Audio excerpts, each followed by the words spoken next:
नमस्कार, विराट 24 न्यूज में आपका स्वागत है और आपके साथ मैं हूं अजिता। राजनीति के चक्कर में फंसे परशुराम। जी हां, अक्सर हम बात करते हैं चाल, चरित्र और चेहरे की। खासकर राजनीति में इन तीनों को समझ पाना बहुत कठिन है। हम बात कर रहे हैं विगत दिनों गिराए गए परशुराम आश्रम और शुरू हुई राजनीति के संबंध में। पूरे देश में जाति, धर्म, समुदाय के नाम पर राजनीति की जा रही है और इस राजनीति के पीछे अपना अपना स्वार्थ छिपा हुआ है। कोई धर्म के नाम पर वोट मांगता है तो कोई जात के नाम पर अपने काले कारनामों को छिपाना चाहता है, तो कोई धर्म और राजनीति के नाम पर संपत्ति बनाना चाहता है। हाल ही में गिराए गए परशुराम आश्रम को गिराने में किस तरह से साजिश रची गई और किस तरह से गिराया गया, विराट 24 न्यूज आपको पहले ही दिखा चुका है।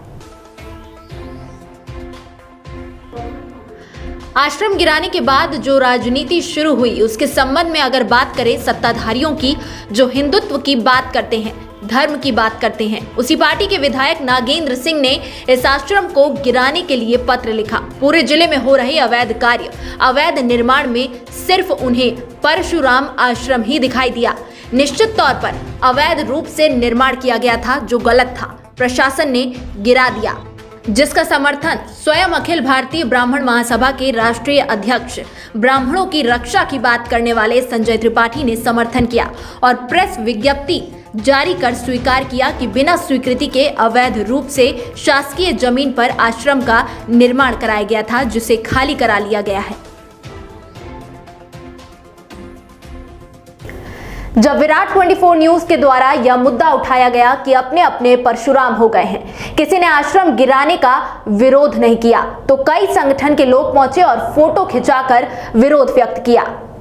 2 दिन बाद अखिल भारतीय ब्राह्मण समाज के राष्ट्रीय अध्यक्ष संजय त्रिपाठी पहुंचे और घोषणा कर दी कि इसी स्थान पर प्रशासन की स्वीकृति से भव्य परशुराम आश्रम का निर्माण कराया जाएगा, जिसमें स्थानीय विधायक और पूर्व मंत्री राजेंद्र शुक्ला जी भी पूरा सहयोग करेंगे। मैं पूछना चाहती हूं कि आखिर वही आश्रम जो अवैध स्थान पर बना था अब कैसे वैध हो जाएगा, कैसे शासकीय जमीन पर स्वीकृति मिल जाएगी, कैसे उस समय रोकने का प्रयास न करने वाले अब भव्य निर्माण कराएंगे। जब आश्रम के संचालक प्रशासन के सामने गिड़गिड़ा रहे थे कि साधु संतों की भावना को ठेस न पहुंचाया जाए, आश्रम को गिराया न जाए, बल्कि प्रशासन स्वयं इसे अपने अधीन कर ले, उस समय किसी ठेकेदार ने साधु संतों की बात और उनकी भावना को नहीं समझा। जब अपने पर आ गई तो सभी नियम कानून बदलकर प्रशासनिक स्वीकृति, भव्य मंदिर का निर्माण और सबके सहयोग से बनवाने का दावा करने लगे। अगर आप जनप्रतिनिधि हैं, समाज के ठेकेदार हैं, तो आपको अपनी गलती स्वीकार करनी होगी, न कि आवाज उठाने वाले की आवाज को दबाने के लिए अनाप-शनाप बयान देना होगा। मीडिया पर उंगली उठाने वालों, अपने गिरबान में झांको कि क्या आश्रम को गिराने की शिकायत देकर सही किया, क्या साधु संतों की भावनाओं के साथ खिलवाड़ करना सही किया, क्या समर्थन कर अवैध बताने वालों ने सही किया है। आप यह प्रेस विज्ञप्ति देखिए जिसमें अखिल भारतीय ब्राह्मण समाज के राष्ट्रीय अध्यक्ष संजय त्रिपाठी ने आश्रम ढहाए जाने के बाद जारी किया है, जिसमें लिखा है कि भगवान परशुराम मंदिर से संलग्न संत निवास एवं यज्ञशाला को बिना प्रशासनिक अनुमति अवैध निर्माण होने के कारण शासकीय भूमि से अतिक्रमण मुक्त अभियान के तहत गिरा दिया गया है।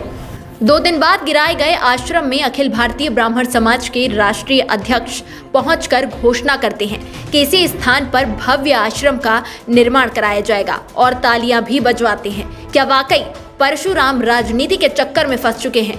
क्या पूर्व संचालक से उक्त जमीन छीनकर दूसरे संगठन को देने का खेल खेला गया था? क्या नेशनल हाईवे अथॉरिटी को उक्त जमीन की आवश्यकता आश्रम को गिराने तक थी? क्या अब वह दे देगा इसी आश्रम को, या पूर्व आश्रम संचालक से किसी प्रकार का समझौता हो गया जो अब पुनः उसी स्थान पर आश्रम बनवाने की बात कही जा रही है? यह सोचने वाली बात है।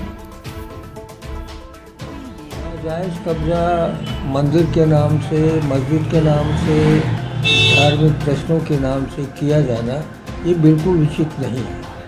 अब गिरा दिया गया तो हमारा सरकार से कहना है कि जो गिरा दिया गया तो वो जो ट्रस्टी लोग हैं वो दरख्वास्त दें, सरकार से निवेदन करें कि भाई गिरा दिया है पर अब हमें लीज में दे दीजिए, हम उसको पुनः बनवा लें। है। पर ये नहीं कि ये रिक्वेस्ट की जाए कि फिर से हमको नाजायज़ कब्जा करने के लिए आप आ जाइए।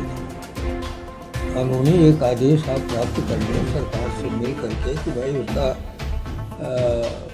पट्टा करवा लें, लीज ले लें और उसमें परशुराम जी का मंदिर।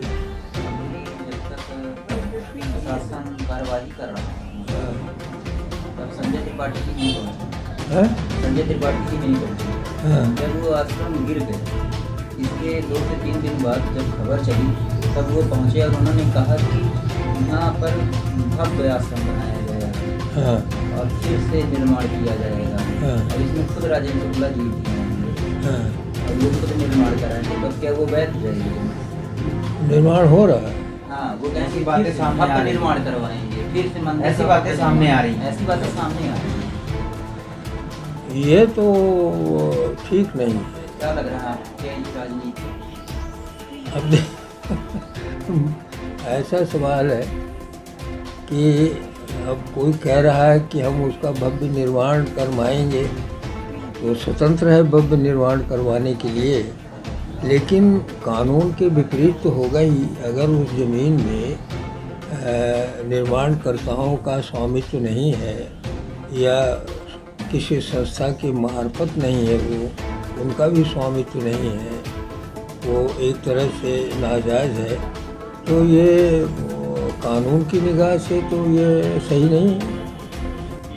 भव्य निर्माण इसका होगा, भव्य निर्माण होगा। पूरे साधु, देश के साधु संत आएंगे और ये जो है, ये हमारे मंत्री जी हैं, पूर्व मंत्री जी राजेंद्र शुक्ला जी, वो खुद इसमें हिस्सा लेंगे और बनवाएंगे। ऐसा कुछ कोई दिक्कत नहीं, सब होगा, लेकिन थोड़ा समय का इंतजार करें। भव्य निर्माण इसका होगा, भव्य निर्माण होगा। पूरे साधु, देश के साधु संत आएंगे और ये जो है, ये हमारे मंत्री जी हैं, पूर्व मंत्री जी राजेंद्र शुक्ला जी, वो खुद इसमें हिस्सा लेंगे और बनवाएंगे। ऐसा कुछ कोई दिक्कत नहीं, सब होगा, लेकिन थोड़ा समय का इंतजार करें। विराट 24 न्यूज समसामयिक मुद्दे और भ्रष्टाचारों, साथ ही गंदी राजनीति करने वालों के कारनामों को उजागर करता रहेगा। आप देखते रहिए विराट 24 न्यूज। मुझे दीजिए इजाजत। बहुत बहुत धन्यवाद।